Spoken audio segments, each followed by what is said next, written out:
9 years ago, on 11 March 2011, a large region of Japan was shaken for 3 minutes by a magnitude of 9.0 earthquake.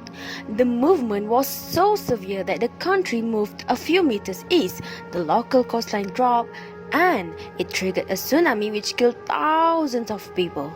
But what many people outside Japan remember is the nuclear meltdown at the Fukushima Daiichi power plant, which released plume of radiation into the surrounding area and ocean.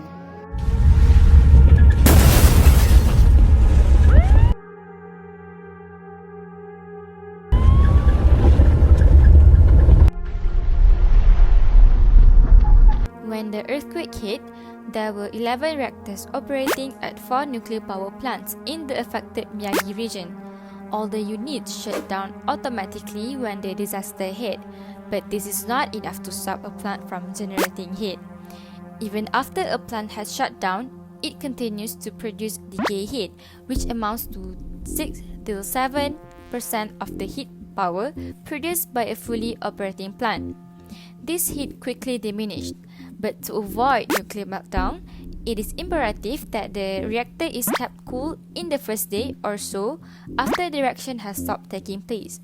This was what happened at the 8 reactor site at the Daini, Onagawa, and Tokai plants, which were able to access the backup power needed to run the cooling process. But at Fukushima Daiichi, however, the process failed.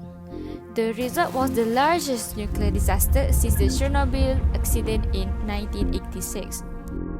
When the tsunami hit, the cooler that were located just 4 meters above the sea level could no longer operate because it was inundated with water due to the tsunami. One by one, the 3 reactors lost their ability to cool, which caused the nuclear fuel to melt.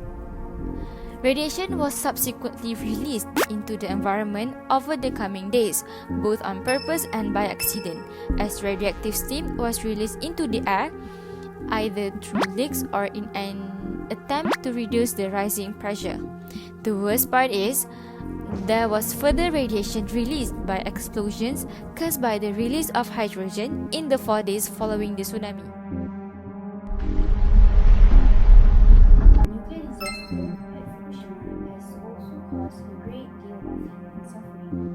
Around 150,000 people living nearby the damaged reactors were evacuated because of the threat of the radioactivity.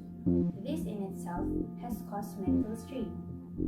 A report that was released from the UN in the year 2013 states that there are no radiation-related deaths among the workers and public in the surrounding disasters, and it is not expected to have any increase in radiation-related deaths.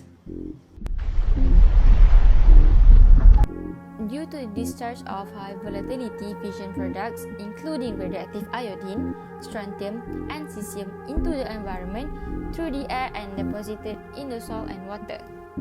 One of the primary isotopes that was released by the meltdown of the nuclear reactor was cesium-137. Initially discharged into the atmosphere, cesium-137 was brought to the surface by dry and wet deposition. Cesium-137 has a half-life of 30.1 years, so cesium-137 absorbed in the topsoil layer that can remain there for many years. This contamination of the soil is especially concerning due to its deleterious effect on stock farming and agriculture and its potential impacts on human health.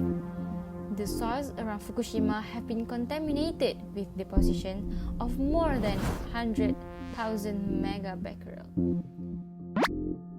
The waters around Fukushima were also subject to nuclear contamination.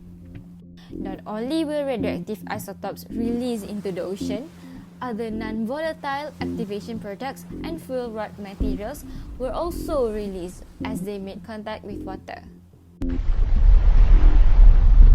The lack of clarity of roles and responsibility within the on-site headquarters emergency response center may have contributed to this response delay. Therefore, I think the communication between the organizations should be improved so that this kind of problem can be prevented. has been shown in 2000 and 2008, the tsunami study has been ignored. As a lesson, we should never ignore this kind of warning because we can't foresee the future.